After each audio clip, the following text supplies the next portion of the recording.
This podcast is dedicated to helping high achievers on the verge of burnout reclaim a healthier work-life balance without sacrificing growth or success.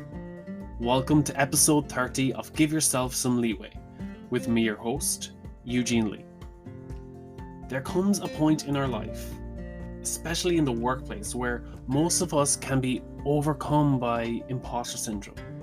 And this can lead to self-doubt and can really hinder our efforts at ever achieving our true potential in life. Today I am joined by Paul Harris, and we discuss what imposter syndrome really is, how it can present itself in the workplace and how it can be characterized differently, and also how to address imposter syndrome and overcome it. If you enjoyed today's episode, please reach out at giveyourselfsomeleeway.com, on social media at eugene.leeway on Instagram, or shoot me an email, eugene@leeway.ie. Thank you, and I really hope you enjoyed today's episode with Paul Harris. Well, Paul, it's great to have you here on Give Yourself Some Leeway. And one thing that I always like to start off with coaches is I like to find out where they got that spark, that vision to get into coaching in the first place. So where did that start for you?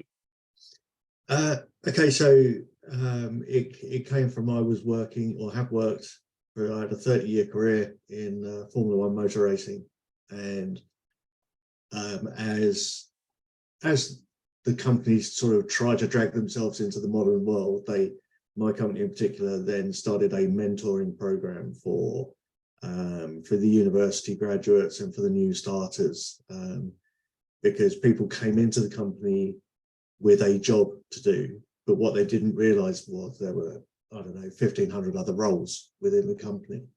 So we set up this mentoring program, and that's where I learned the background of coaching and the very, very simple basics of it.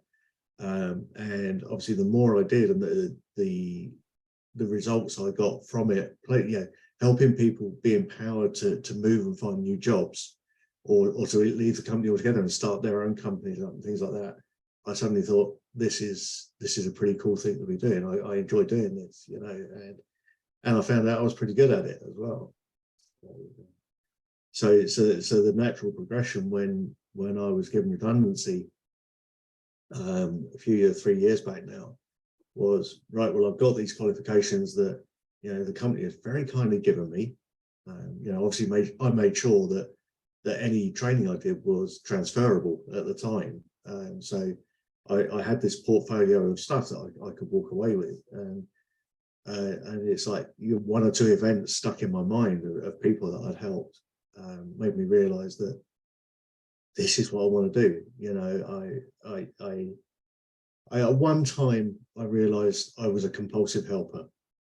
And so actually by learning to coach and becoming a coach helped me to wind that back in, which was brilliant for my sanity, meant I served people better. And subsequently, when I had the opportunity, it was like, this is it. I don't want to work for anybody else. I want to work for me and my clients only. So here I am. This is what I'm doing. Brilliant. And let's say when you were in the Formula One industry, was coaching, let's say, a popular thing? Let's say life coaching popular in the Formula One industry? Absolutely not. No. It was then and better. I only got out of it a few years ago, and it's still a very, no matter what they'd like you to believe, it's still a very macho hero culture. Okay, and so no, coaching wasn't a thing at all, because certainly, I can only speak from my experience, but you were paid a rather good wage to do a job that you were really good at. So actually coaching you to get better at that job really wasn't in the company's best interest.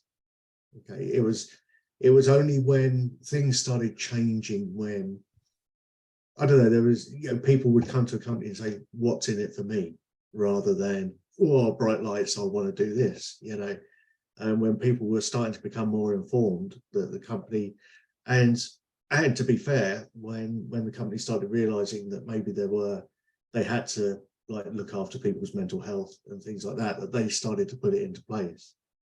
And I think it's still like that to a certain degree, you know. So no, really, the thought of coaching staff wasn't, and probably isn't, a big thing still. Yeah, like I mean, the main reason I asked was like because beyond like the strategy of the sport, and let's say it was just it's a mental game at the end of the day is what I find. So I was like, I would have thought that mindset coaching, it might not even have had that title, but it was probably I thought it might have been going on in the background anyway. Or maybe it was to some degree, it just didn't have a name put to it. Maybe to a certain degree, but certainly a lot of my experience was we don't have time for that, right? And especially now when you know there's 20 plus races in a year, teams are on a budget restriction, you're there to do your job as well as you possibly can and stick with it, right? And no one else has got time to hold your hand because they're all too busy doing their jobs properly, you know. So it becomes quite it's a razor focused sort of, you know, situation where you get in there, you do your job, you keep your head down, you do this, you know, you've done your bit right, and you know you've done your bit well, and you rely on everyone else to do that. But there's no sort of soft edges, if you like, where you go to someone, are you sure, are you able to do your job okay? You know, it's just like, I've done my bit, come on, you've got to join in now. So it makes you tough. Yeah, I suppose then that questioning as well, I think that leads very well into imposter syndrome. It gets you to question yourself, am I able for this? Definitely, yeah. I can remember vividly the first day I walked into one of our pit garages, and Barcelona, it would have been perhaps, I don't know, 2019, something like that. I can't remember exactly, but I remember walking in, and we were testing, so it was before 2019. And the guy with me, he said, right, well, this is your car, that's my car, I'm doing this, that, and the other. And I didn't know, I'd never been in that environment before.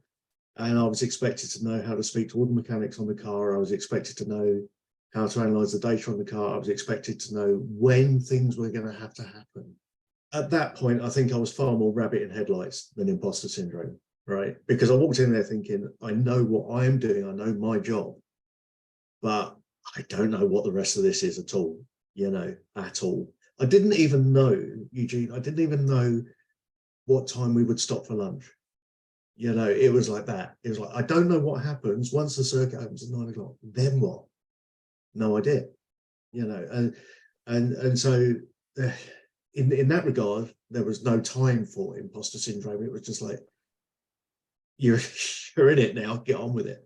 But on the other hand, of course, you know, I'm working with the race team, ostensibly, who you see on telly every other week, who still, to even the guys in the factory, are like demigods, right? You know, they're the ones, and they've got that attitude. They believe that in themselves. I'll give you an example. I was too scared to go and ask for advice from someone that I knew from when my brother went to school. Right, I knew this guy, but I was too scared to go and approach him and ask him for some, you know, where do I find such and such? And it's like, and that's like, when I look back now, it's just bloody ridiculous, right? But it's just absolute overload. And so there is a degree of, yeah, I'm not meant to be here, I'm standing on the shoulders of giants, right? And notwithstanding the, you know, the drivers and people like that around that you see on the telly every weekend, and notwithstanding any of that, I really had to ground myself and remind myself that actually I was just in an unusual environment, still doing my job. Very quickly, and I mean very quickly, certainly by the end of day 2, I was aware that nobody else in the garage knew what I knew about my stuff, right? And so that helps you get over that sort of like fish out of water kind of thing, right? You know, as long as you, oh yeah, okay, as long as I ask this guy over here when I can get on the car to put my stuff on it, he's not going to ask me what I'm doing with it. Yeah, he's not going to question me. They just accept, like I said just now, they just accept that you know what you're doing. You know, and that's a great leveler actually, because it gets out of your head straight away. A lot of imposter syndrome is your head second guessing what's going to happen, right? As soon as you realize that nobody else knows what you're going to do, it levels the playing field completely. Yeah, I think that's a good way of putting it. Like, imposter syndrome is you second guessing yourself on repeat, on loop. Yeah, I think that's the thing, on loop. If I hadn't learned those lessons in that, the first time I went away, it was a 4-day test. So, you know, if I hadn't learned in those 4 days that I was going to walk away from that circuit knowing that the next time I went, I was going to be one of the blokes, then that would have then led into imposter syndrome, because I would have gone to the next event and the next event and the next event, still thinking I'm the kid here, and they're either going to rip me apart for being a bit soft, or they're going to stitch me up, or they're, you know, and actually getting rid of all of that helped me realize that, yeah, I was just nervous. I wasn't, you know, the imposter syndrome wasn't really a thing. I was just like, as anyone would be in any environment, right? You know, you get thrown into something new, you've got a right to be nervous. In fact, there'd be something wrong if you weren't. But very quickly getting past that I'm not meant to be here stage, you know, that was the key. I think that sort of, you know, I guess I'm lucky that I've never really suffered from imposter syndrome for any length of time. I think you've covered something really important there. The difference between you being nervous in that situation when you first started and actual imposter syndrome. And sometimes people have a hard time trying to differentiate both of those, whether they're actually just nervous in a certain situation, or is this a recurring thing? Is this imposter syndrome? Yeah, absolutely. And you know, to anyone who's listening, if you're going into a new situation, please be nervous, because it's going to keep you on top of your game, right?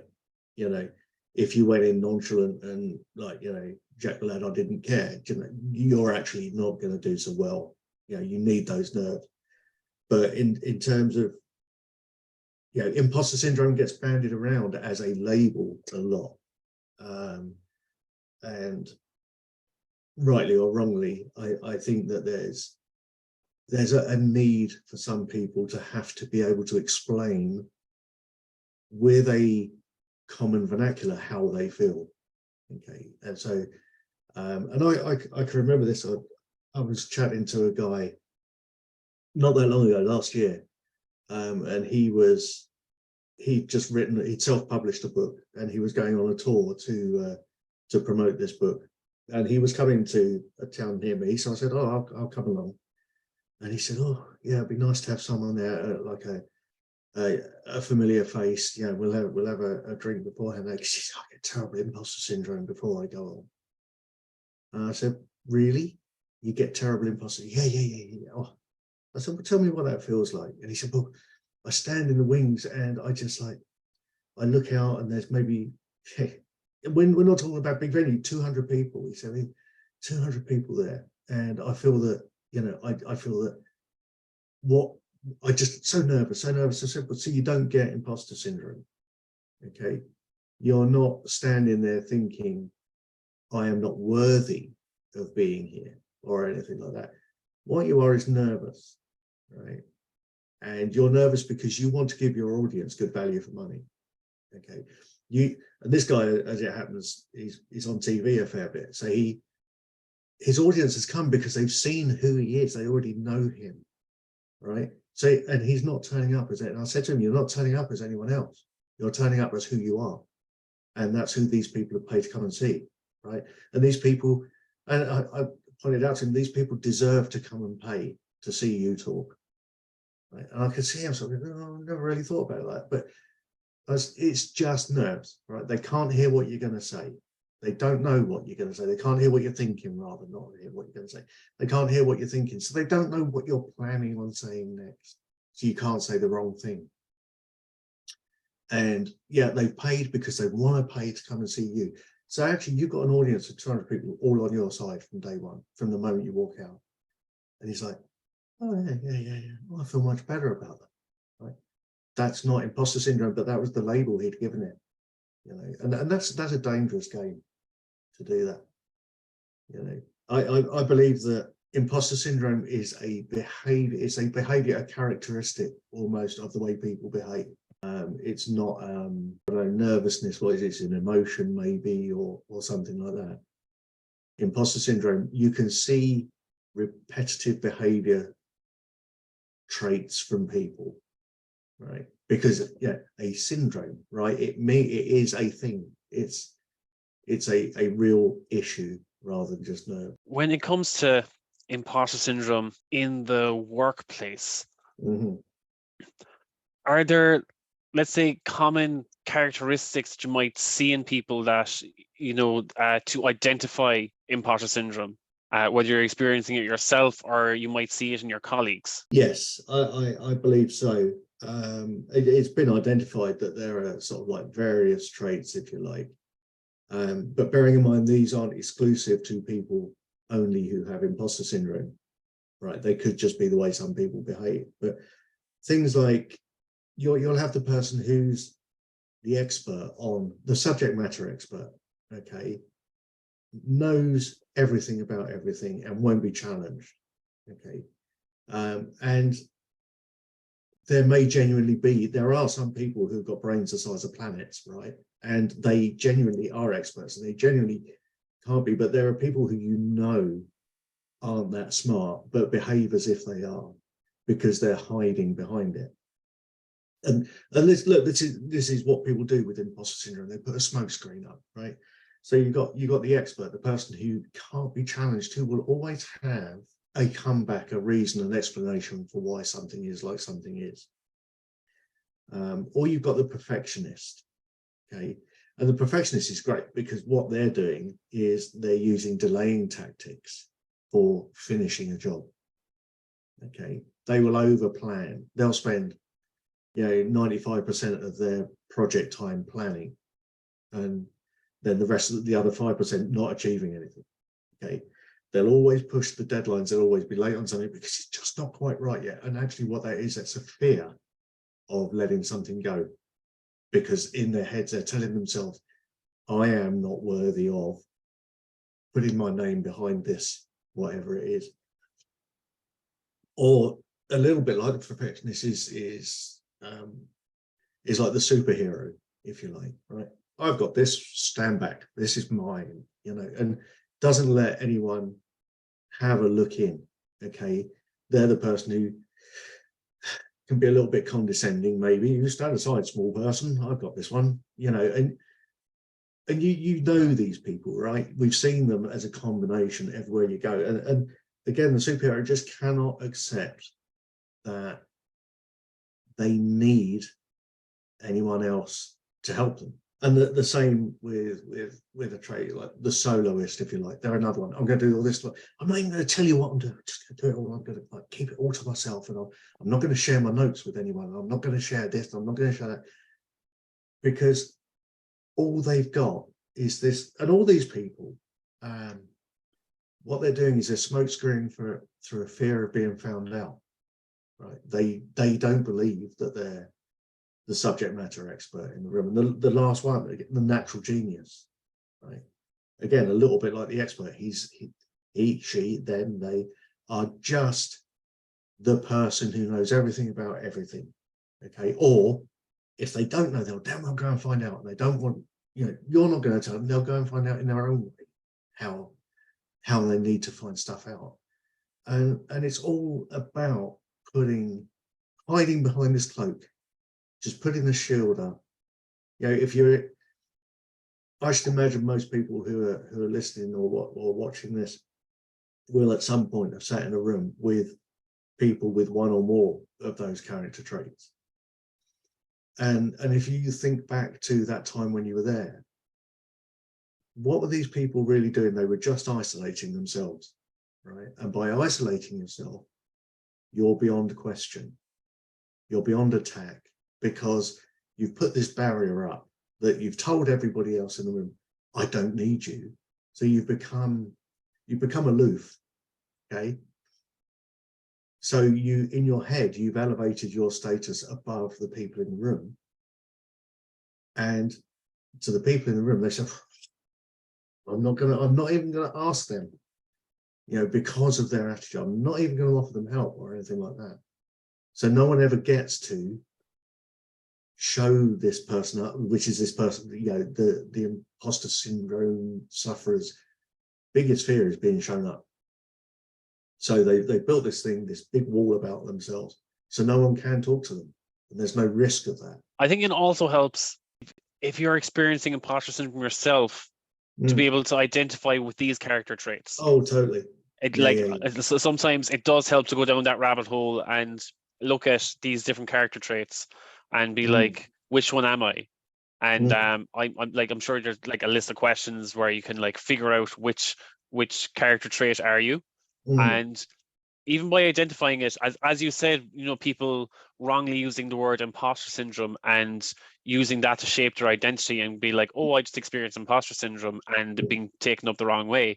The same with if you were to take on the person or the identity of the character trait. You'd be like, oh, I'm just a natural genius, this is what I do, and this is why I experienced imposter syndrome. Like, some people tend to latch onto that identity and just go with it and be like, okay, this is me, this is how I am, and I can't change anything about it, it's just who I am, I'm going to always live with imposter syndrome.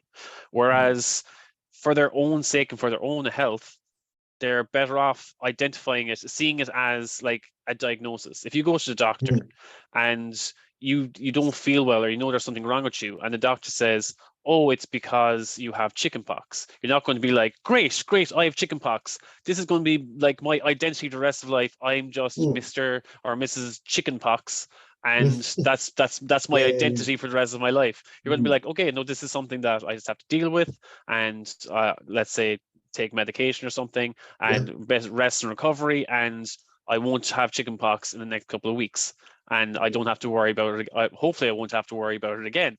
And the same with identifying your character trait with imposter syndrome. You'd be like, okay, I'm a soloist. I don't like asking people for help. No, I don't like people coming to me and offering help, because it makes me feel like I can't do the job on my own and that I'm just not competent to finish that job. And next thing you realize is they're like, maybe allowing someone to help me is helping them feel more valued as a colleague or as an associate in my life. Maybe they feel like they get more fulfillment by maybe helping out in the task, even though I know I could probably do it by myself. And even just by increasing that awareness and kind of flipping the script a bit, instead of being like, I can do this, if someone tries to help me, I won't go straight on the defensive and be like, no, I can do this on my own. You kind of flip the script and go, it's actually doing them a favor, or it's of value to them to help me out on this task.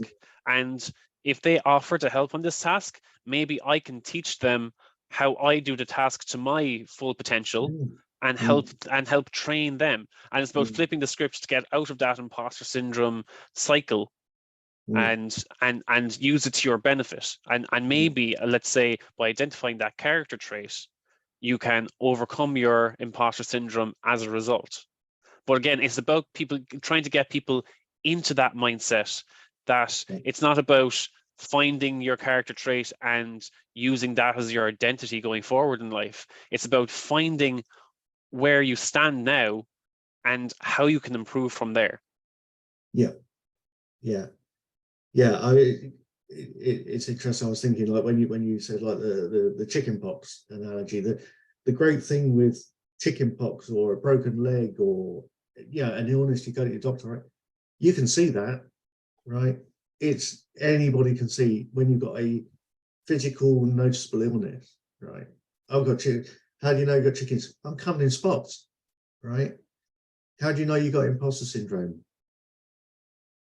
And until you realize, until you see it. And I think you hit on a really, really good and quite an important point there, is that if you've recognized that someone is leaning into one of these traits too much, okay, and there is someone who, the soloist, to use your analogy, is like there's someone who's keeping everything to themselves, who's the gatekeeper and what have you.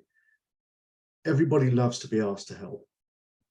Okay, so yeah, if you do spin it around the other way, exactly as you said, if you've noticed that someone, in your opinion, could do with just letting go a little bit, just opening up a little bit, what better way to do it?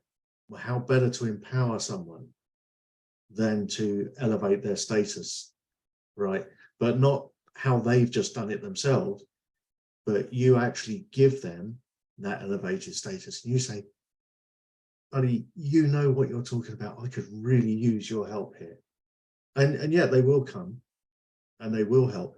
And then the trick then, trick's a wrong word because that sounds disingenuous, doesn't it? But to really make it work for the person you're trying to help then, is you've got to then just slowly get them on side so they trust you. And then you can start to say, actually, then they'll see for themselves, rather than you saying, haha, I told you so. They'll see for themselves that working together is better than working alone. Okay. Or it's okay not to know stuff, right? Because despite what some people would try and tell you, we don't all know everything. All right. In fact, none of us know everything. And that's why you work in teams, right?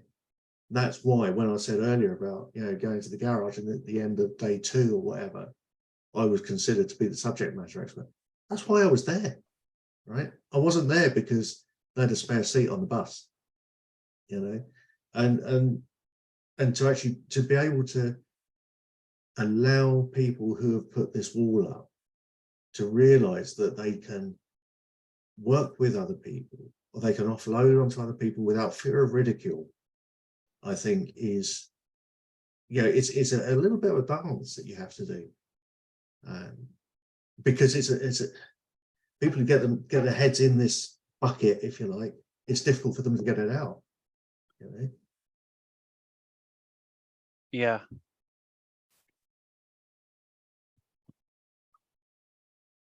Just going to throw this out there, but do you think that there are any positive impacts to having imposter syndrome? Is there any, let's say, positive effect of having imposter syndrome? Gosh, I think it probably depends on how it represents itself with you. One thing for sure, imposter syndrome will do is it'll keep you safe, right? And if you are given to playing safe, it'll keep you there for sure. So it depends what you want, I think, as well. But you only presumably, I don't know, I'm not a psychologist, I'm just like, presumably you would only get imposter syndrome if you have ambition. Okay, because if you've got no ambition, if you've got no desire to elevate your status, to see something through, you don't need imposter syndrome, because there's nothing to give it to you.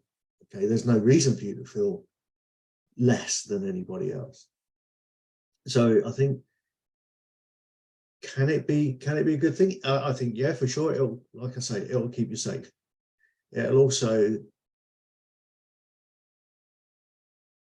probably stop you doing something really stupid. Okay. I don't know, if you didn't have that level of caution almost that imposter syndrome will give you, you'd think you can do anything, right? And we can't do anything, right?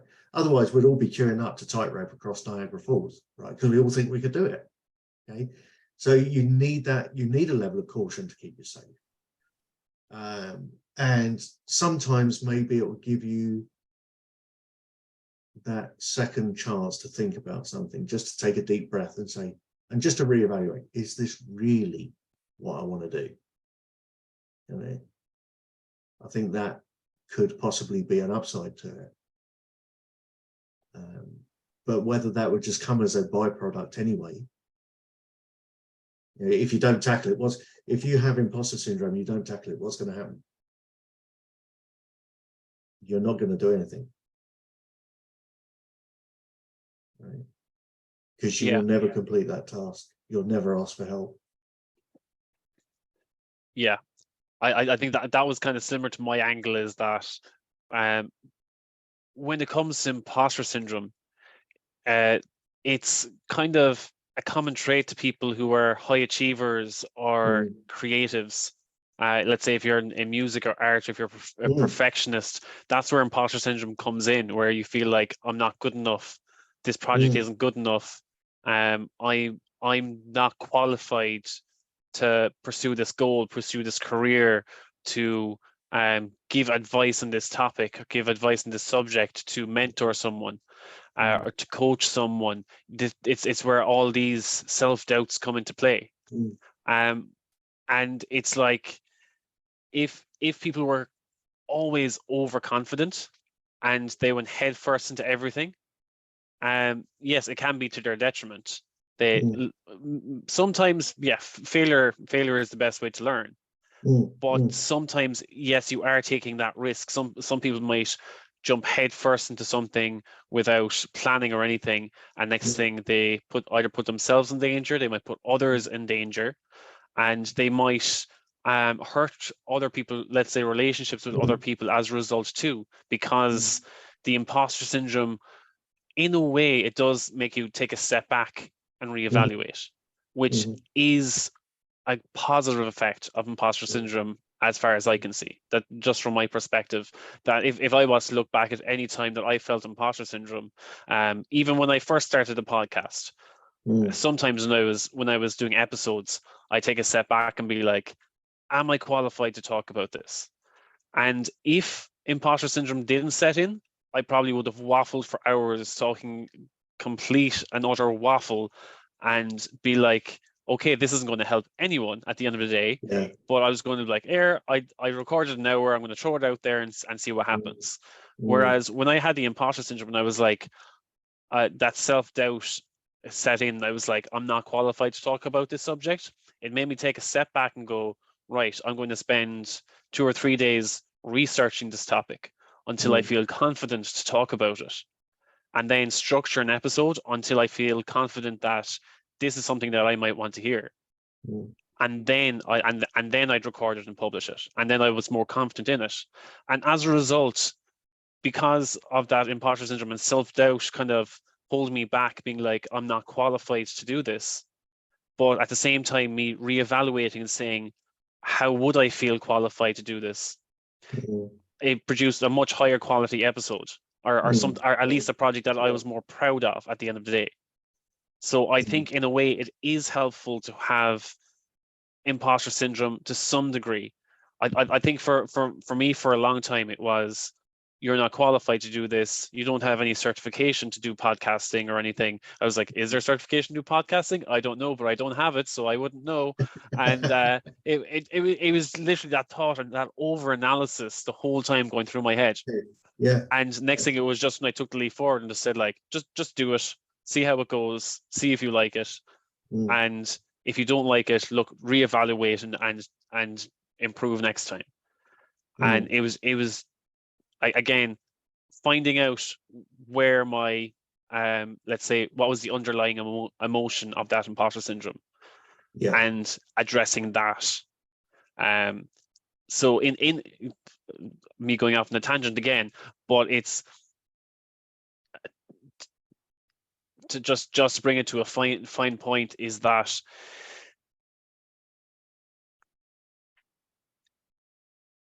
imposter syndrome is an effective tool. Let's say it's okay, maybe it's not a tool you want to have in your arsenal, but it can be used to your advantage. at times. It gets you to take a step back and reevaluate rather than going head first into everything. And and again, some people, it does work for some people and they just learn from their failures.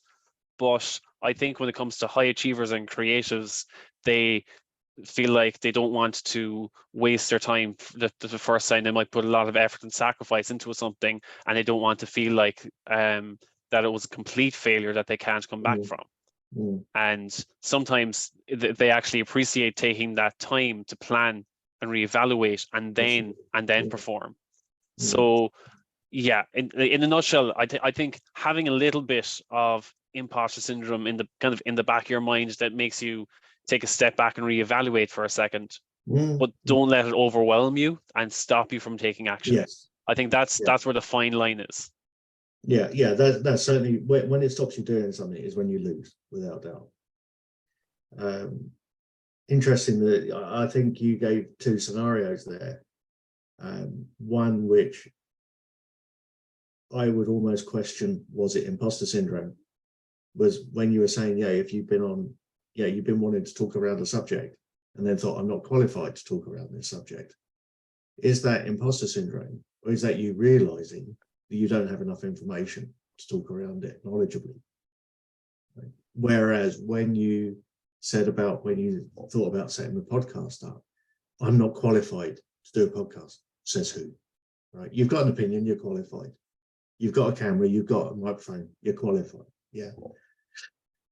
Whether, and so I think you got two very different situations there. Right? There are people hosting podcasts who are household names. Okay. They will give you imposter syndrome because you know who they are and they're doing a slick job of it. And they've got X millions of listeners and they've got deals with Spotify and Amazon and stuff like that. Right? That I get it. Yeah. Am I qualified to do it? Am I the right person to do it? But do I know enough about what I'm about to talk to? I would say is caution and not imposter syndrome. And that kept you safe though. Yeah, that is a good way of looking at it. And again, I think that just brings back to trying to identify the traits. I was like, what's the underlying emotion behind it, and what's stopping you?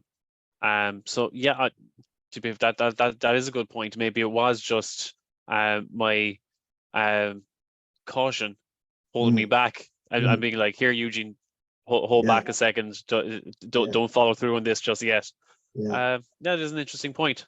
Yeah, and that was well placed, right? Because there's nothing worse than an idiot with confidence, right? And if you'd gone gung-ho into talking about something you didn't know something about, that's exactly how you would have come across, right? And these people get found out. And this is what actually this is. I use the term because we used to use it a lot in my job, idiot with confidence, like, because when somebody, the saying a little knowledge is a dangerous thing. When somebody, it's the opposite of imposter syndrome, totally the opposite. When someone's seen what you do and think, I could do that, right? And they go and they screw it all up.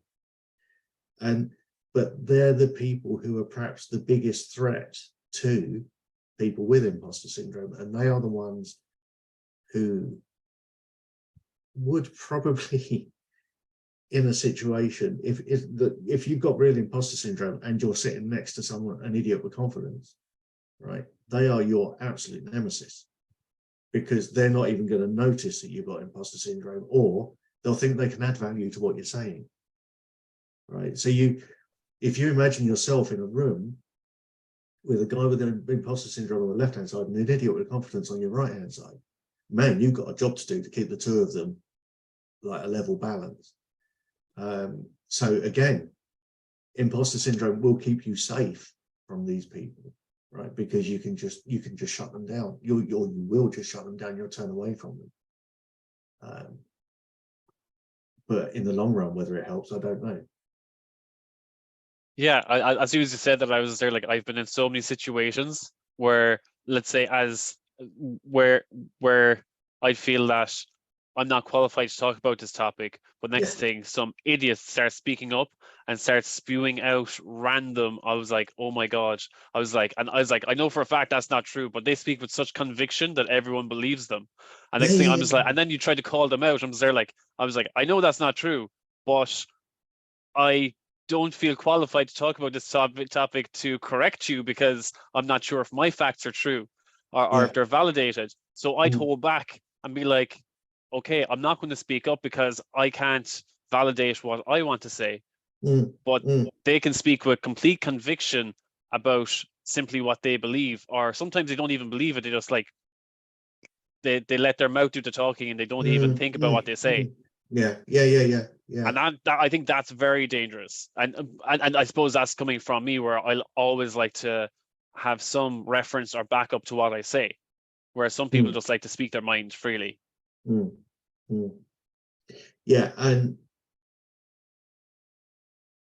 I think to look at that kind of people is going to be the sort of person who will stand in a bar and tell a story slightly too loudly, right, and throw away a few facts about this, that, and the other, and it's probably the center of the laughter in a room.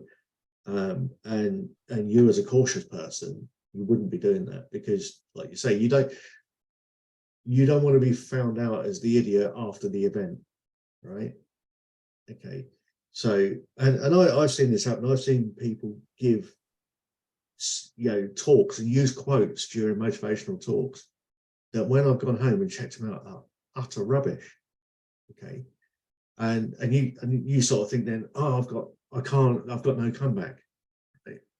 And so what that does, and here's the thing, this is where I'm going with this, is that as a rational, cautious person, you've checked those stats, right? I'm not going to repeat that line that guy said because actually it turns out that X, Y, and Z is a load of rubbish. Okay, and so you let it go, right? But if you're prone to imposter syndrome again, you're going to sit there and you're going to say, why did he think I was going to suck that up? What does he take me for? Right? He thinks that he can get better. He thinks he can feed any old shit at me and I will take it.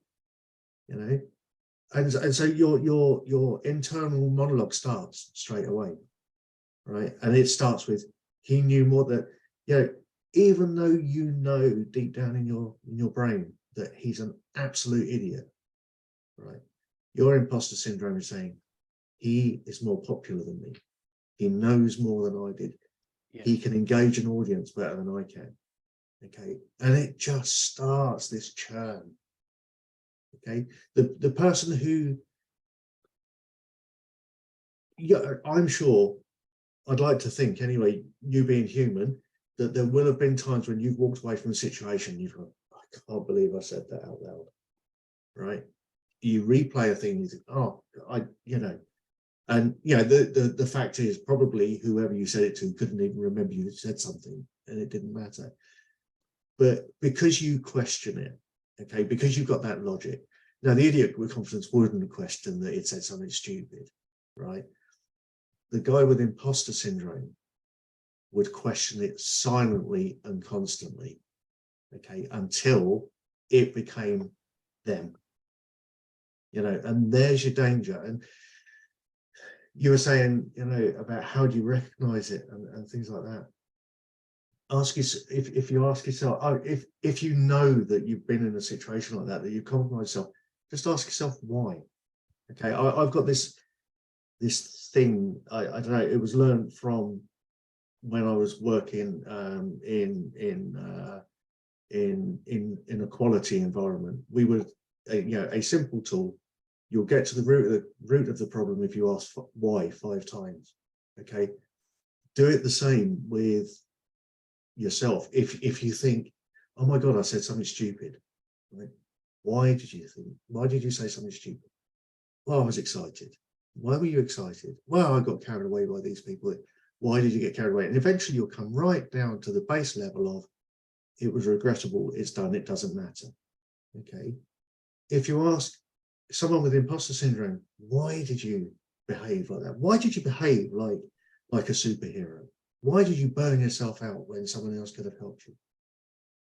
And they will have such a long list of reasons why. Okay, and it will go on forever and ever and ever. And if you ask the idiot with confidence, why did you say that unchecked fact? Well, it doesn't matter, and they'll have a really short list. Okay, so the person with, I wish there was a term for someone with, there must be a term for someone with imposter syndrome, but they will continually be checking themselves. Why did I say it? And they won't come up. Here's the other thing, they won't come up, in my opinion. Okay, and let's put this out there. I'm not being an idiot with confidence now. I'm just giving you my opinion. I hope that they will come up with what they will tell you are reasons for their behavior, but actually they're excuses. And I think that's what sort of they will validate their behavior with excuses. Yeah, that's a yeah. I get where you're coming from. Yeah. I mean, by all means, yeah, like I say, I'm not the expert. This is just what I've yeah, realized. from experience, yeah. Yeah. And most often, the more threatened they feel, the bigger those excuses get. And when you think of the workplace, there are definitely certain roles, let's say, where you can see that more prominent. Mm-hmm. Like it can come out in people in certain levels of the organization, and you think for a second, you think, okay, maybe is it a power complex or something? But it could just be their imposter syndrome taking hold, or it could be an overconfidence. And then again, it's hard to, sometimes it can be hard to differentiate whether they're coming from a point of overconfidence in their role, or are they trying to compensate for their imposter syndrome in that role. And they're either trying to overcome it or to mask it. Yeah, and I think that's where you then take half a step back and you give it time, okay, to sort itself out.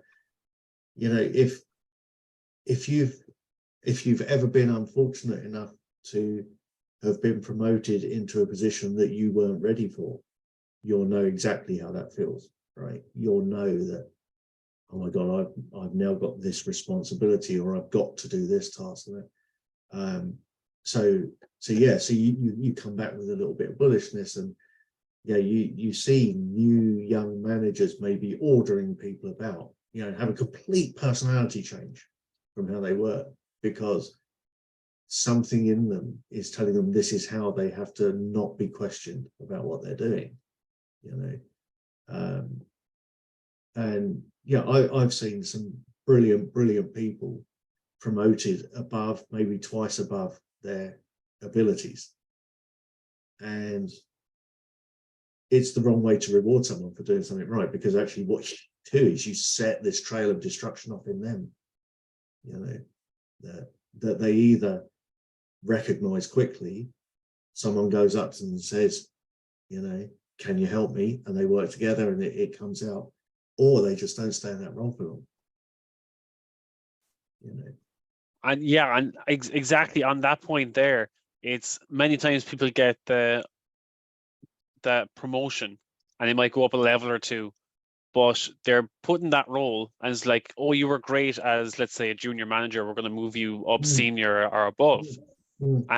But they don't get any training or anything. No. They just get landed in that role, and they're like, just learn on the job. Hey, you were great as junior manager, let's see how you take this on, take on this new role. And next thing they find, they're over their heads. Maybe they enjoyed the position that they were in, their level of responsibility, and they excelled at that. But next thing, when you put them straight into a higher role, they're like, okay, now I'm overwhelmed, and now I'm struggling to keep up my responsibilities. I'm not, and then it's not, maybe it's not even a case of imposter syndrome. It's the fact that they know that they, as I said, when I know I'm not qualified to talk about a topic, and I know I need training, and you're kind of put in that situation where, again, sometimes people just can't approach their senior management, or they can't approach their boss and be like, yes, I'm grateful for the promotion, but I'm not up to the task. I need training. Mm. And again, that's another difficult situation to approach. And it's about trying. Sometimes it's about having that confidence to admit it and go to senior management and be like, yes, I do appreciate this position and I want to perform at my best in this position. But in order for me to do so, I'm going to need training on this. I'm going to need to delegate some of these duties that you have put on me to so and so.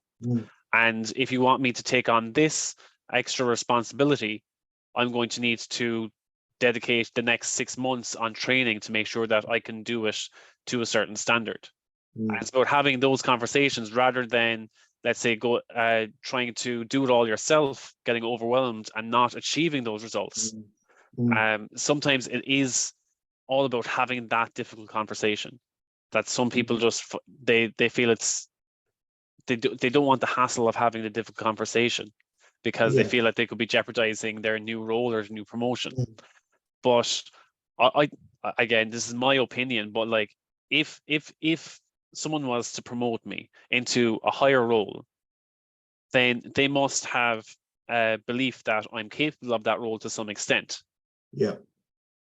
And if they are so quick to demote me because I say, I appreciate you bring me into this role and I want to perform my best, but in order for me to do so, I need this, this, and this.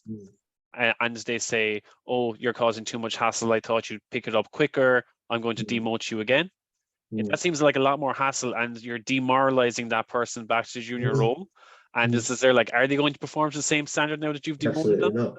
No. Absolutely not. Exactly. So it's about having that conversation and seeing exactly where you stand. And sometimes it's a matter of, let's say you could enjoy that junior manager position or wherever you were, and next thing you're promoted, and next thing you feel they're not treating you the same anymore now that they see that you're not of the same value in the senior position as you were in the junior position. But flipping the script a bit again, it's like, okay, I excel great in a junior managerial role, but I'm not appreciated here at senior management to do the training. And then they look elsewhere. And that way the company has already jeopardized a good junior manager rather than giving them the training or the help that they needed or that they were looking for. I think it just goes back to work culture again, and maybe there's a matter of is there an element of work culture that brings on imposter syndrome, or that, let's say, encourage it, that imposter syndrome kind of festers as a result of people being put into a bubble where they can't approach someone for help, or they feel that they can't approach someone for help even though they probably could, and they feel that they can't reach out to colleagues or their manager. I think I mean that's no straightforward answer, I don't think, but I've seen it. I've worked for some amazing people, some really empowering bosses who they've just been so motivating. It's been, if they called me, I'd be there straight away, right? And I've seen these people, these CEOs, promote other people, okay, into positions that these people weren't capable of. But because they were it's ironic, because they were such a good boss, because they were such a great leader, and so charismatic, that the people who've been promoted didn't want to question it, right? Didn't want to let them down because they're so good. These I love this bloke, I don't want to let him down. Therefore, I'm not going to, if he's told me I'm good enough to do this, I must be good enough to do it. So I'm not going to question his judgment. On the other hand, I've worked for line managers and bosses who have had imposter syndrome themselves and who have tried to keep various members of their staff down for fear of being shown up. And in both cases, you're not going to go to them and say, can you help me? Can you nurture me? Can you lead me? Right? One, because like the first guy, the great boss, you're not going to go to him because you really don't want to upset him and make him think he's made a mistake, right? And you've got too much loyalty for him. And the other one, because you know that he's going to pin you to a wall, right? And he's going to make your life really difficult. So there's that dynamic going on. Plus the, it's like you go home, wait, I've been $5,000, 10 grand pay rise. They think I'm worth it. I'm not going to tell them I'm not worth it, right?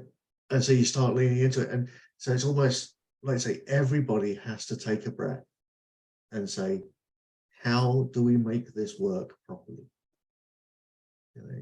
Because what's the current at the moment? Is it something like 3 times your annual wage it costs to re-employ someone?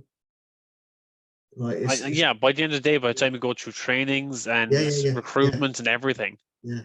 So if you've got that investment in a member of staff who you've promoted, right, allowing them to nurture a feeling of imposter syndrome is going to be a big, expensive mistake.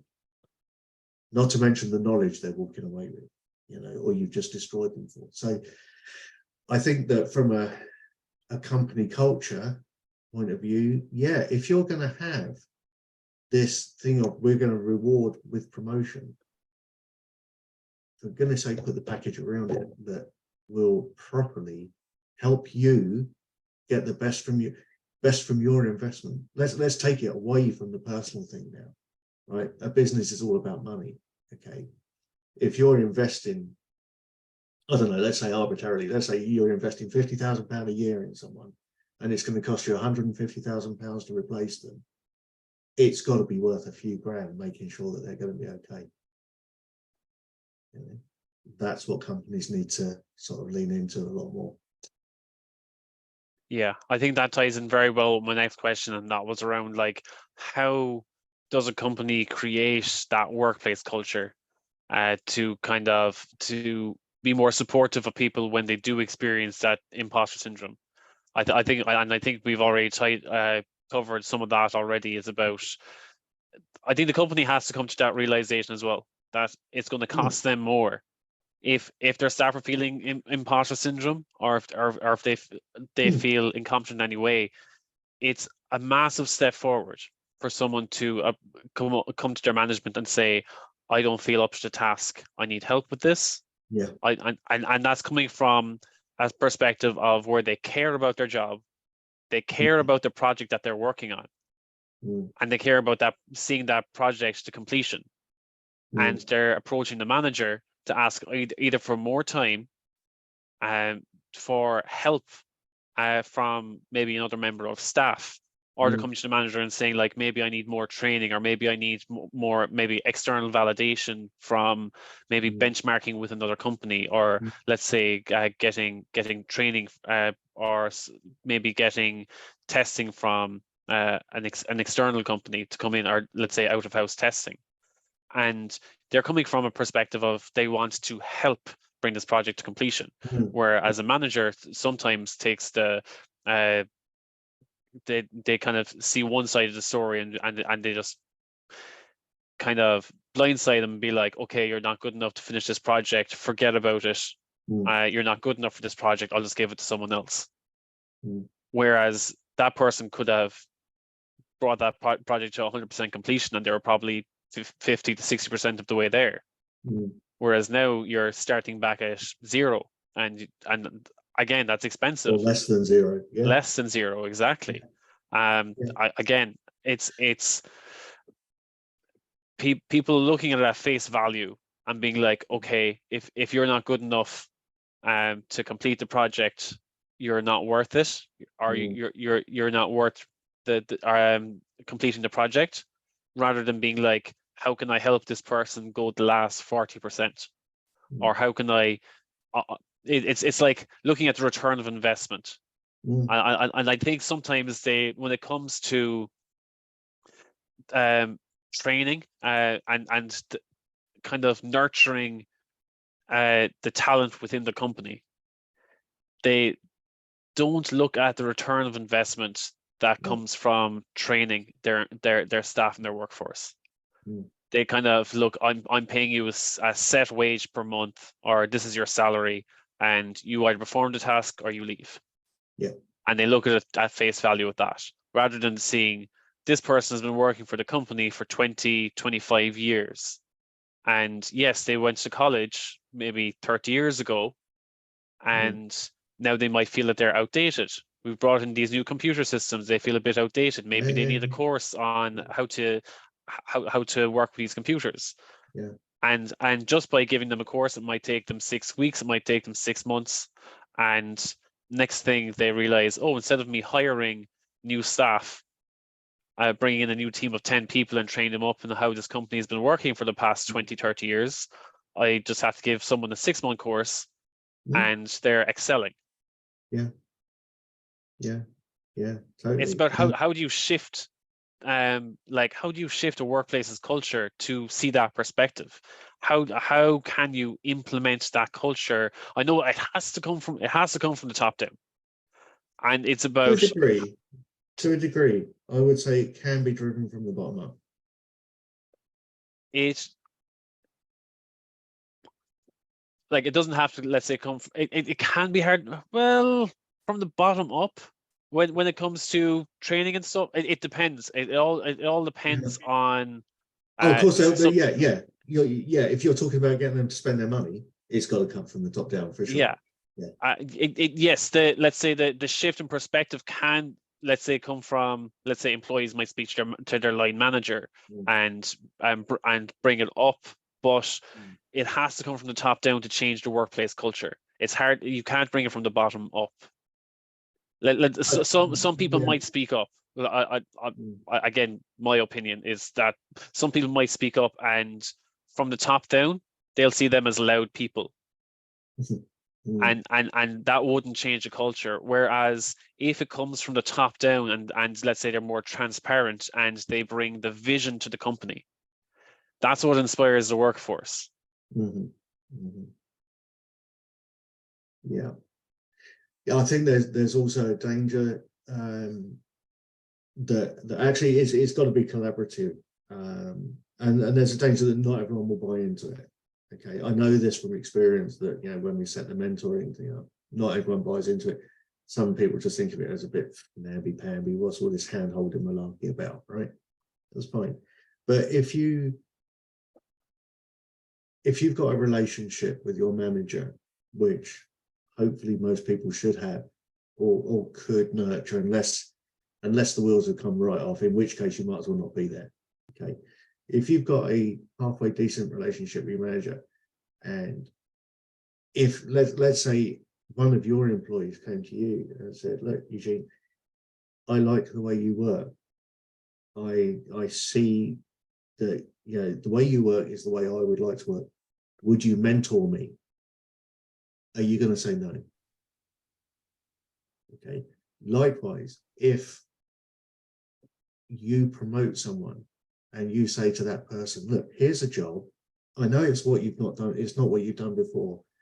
So I will find you, or I will myself mentor you for 6 months, 12 months, whatever it takes. Right? This goes beyond. That doesn't cost much, right? A couple of hours a week, maybe. But that's a personal thing, okay? And that goes beyond, and that just spreads, right? Because then you empower the person that you have put in, that you've promoted. They'll say, I like what you did there. I'm going to do that. And it just starts to spread by osmosis. And you can't introduce a company culture, you grow it, okay? So there will be people at the top of the company who don't get it, don't see the need for it, right? This is a load of rubbish, and they've probably got their own imposter syndromes which are causing that. Okay, right. If I buy into this, they'll rumble me that I'm actually not the hard nut boss that I want everyone to think I am, or whatever, right? But if you let it grow, if you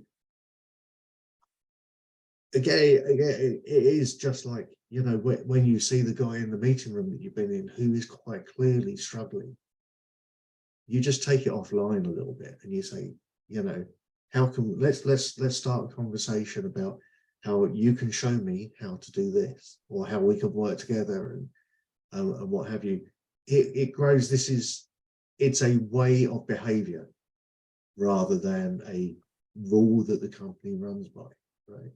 And you'll know that there have been some people you've met, maybe you've not worked for, but some people who you would follow across the Sahara if they asked you to, right?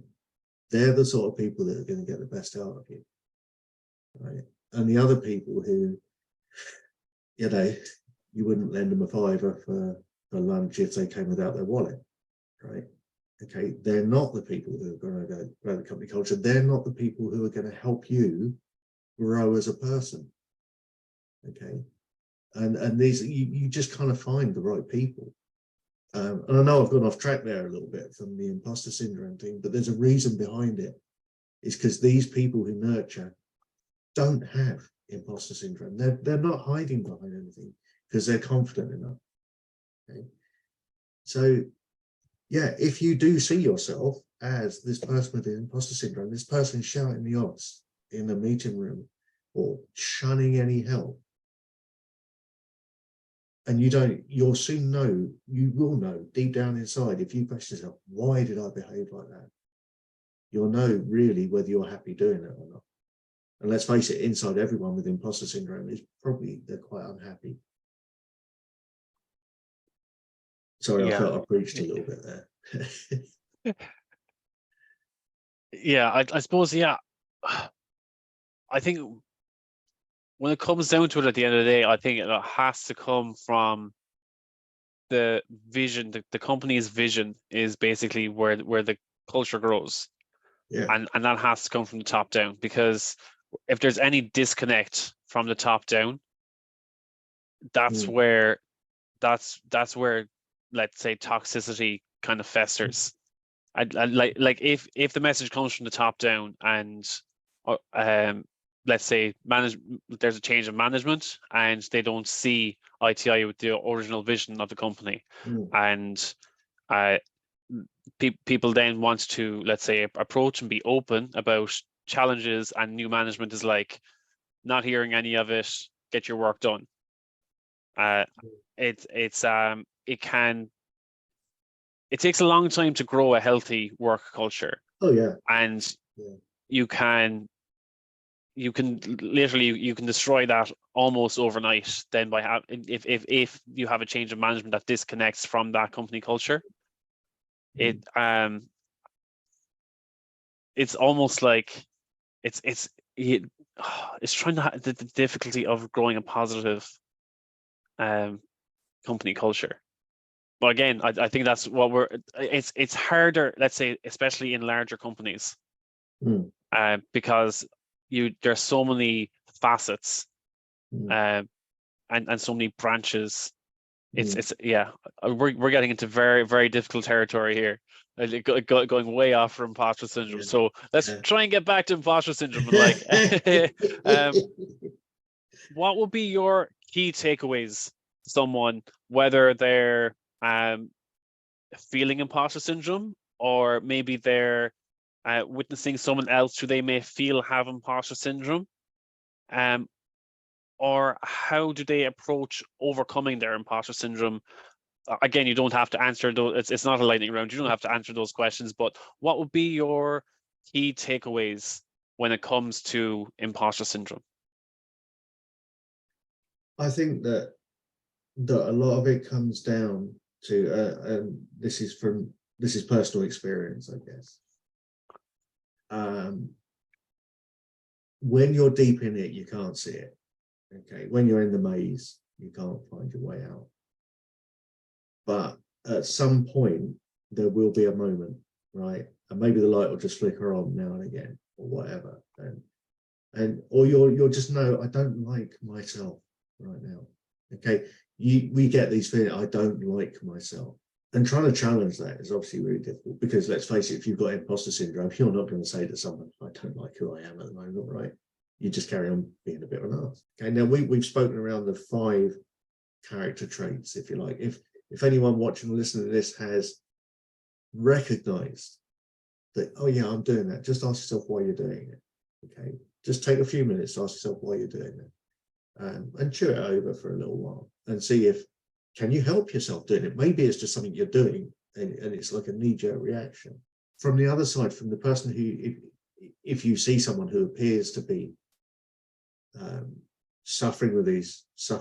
exhibiting these symptoms, there's nothing you can do until they're ready. Because, here's the thing in life, no one's coming to your rescue, right? You have to rescue. You've got to put your own life jacket on. Okay. So if you see this is happening to somebody else, whatever it is, but this in particular, if you see this is happening to somebody else, you can't do a thing till they put their life jacket on. Okay. When they have, then you can help them. Okay. When you see someone, I don't know, you've just got to be there, right? You've just got to be there on the periphery. Like I say, ask someone to help you, ask them for their advice, and it will soon start to come out. But you, like we were just saying, you nurture a relationship, right? And that is how you start to help somebody without helping them, if you get my drift. Yeah. On the other hand, if you do see that you're in a right old muddle here, you're behaving in a way you don't like, you walk out of the room, so, I can't believe I alienated everyone again today, or you just think, I really shouldn't be there, I don't know what I'm doing. If you know this, if you're consciously aware of it, well, first thing is give me a call, but find somebody who can help you, because these people are out there, whether it is a mental health first aider at work, whether it is someone from HR that you trust, whether it's just a mate you want to go and have a beer with, right? There will always be someone, okay? And they may not, as we both said, we're not experts in this, but there is always someone who will know someone who can say, oh, go and give these people a call. I think the most empowering thing anyone can ever say is, I need help, right? And that's a very short sentence, but it lasts for years, and it makes such a difference to people, and this is the key. This is why I coach, right? This is why I do what I do, is because people get to a point where they say, not really sure I like where I am right now. Okay, and this is just one of those. If you don't like where you are, it's voluntary. Move on out. Yeah, 100%. I think that's another reason why, with the podcast, especially with Give Yourself Some Leeway, it's all about raising the awareness, getting people to have that conversation, and if they need help, to have that courage to take action and get the help that they need, because that's the only way for them to get out of, if they're stuck in a rut, get out of that rut and to level up their lives, and to start that growth, that growth journey, is by finally asking for that help that they need. We've all asked for help for whatever reason at some time in our life, whether it's when you're a little kid, when you're playing or you just need help putting something together, to when you're an adult, when you don't understand grown-up things like mortgages and things like that, you go and ask people for help, right? It's just what you do, right? So if you do find yourself blocked, then we've got this wonderful anonymous thing called the internet, right? Okay, it's full of bad advice, but it's full of help. Okay, and no one has to know who you are, right? No one. And I think people get a little bit caught up in what will people think if. Okay, when you go and you do voice your opinion, your feelings to a professional or someone who's trained or whatever, they're not judging you. And this is your biggest fear, right? Especially again with the imposter syndrome. Your biggest fear is being judged, right? And the times that actually you will hear a coach or saying, doesn't matter what I think, right? Because it absolutely doesn't matter. The key is what you as a client think, right? I'm sitting here now talking to you, right? I've got no idea what you're thinking, right? You could be thinking, bloody hell, this guy's going on a bit now, right? I wish he'd shut up, whatever.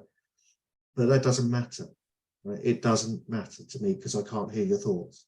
And this is exactly the same. If you go and you ask someone for help because you're a bit muddled, right? No one is going to judge you for asking, ever. It's that simple. You know? If you don't like who you are, if you don't like the way you're behaving, if you're scared, go and ask someone for help because they will help you. And if they say no, you've asked the wrong person, ask someone else. Right? You know, there's how many billion people in the world? Someone's going to say yes. So, Paul, if anyone does want to reach out to you for help, what's the best way for them to get in contact with you? Okay, so my website, all of my social media, Facebook, Instagram, are all just Paul Harris Coaching. Actually, LinkedIn is Paul Harris Coaching as well. So I'm very unimaginative when it comes to labeling places, or website paulharriscoaching.com. Find out a bit more about what I've done, how to get in touch, and what I can do to help. Well, I hope you enjoyed today's episode of Give Yourself Some Leeway. And if you did, please rate and review wherever you're listening to this. It makes the podcast more easily found. And if you got value from today's episode, please share with family, friend, or a loved one, because they may benefit from it just as much as you did. If you have any questions or any feedback on the topic, or maybe ideas for future episodes, you can reach out to me at giveyourselfsomeleeway.com or send me an email, eugene@leeway.ie. I read everything myself and usually respond within a day or so. So yeah, I look forward to hearing from you, and I hope you have a great day, and we'll talk soon.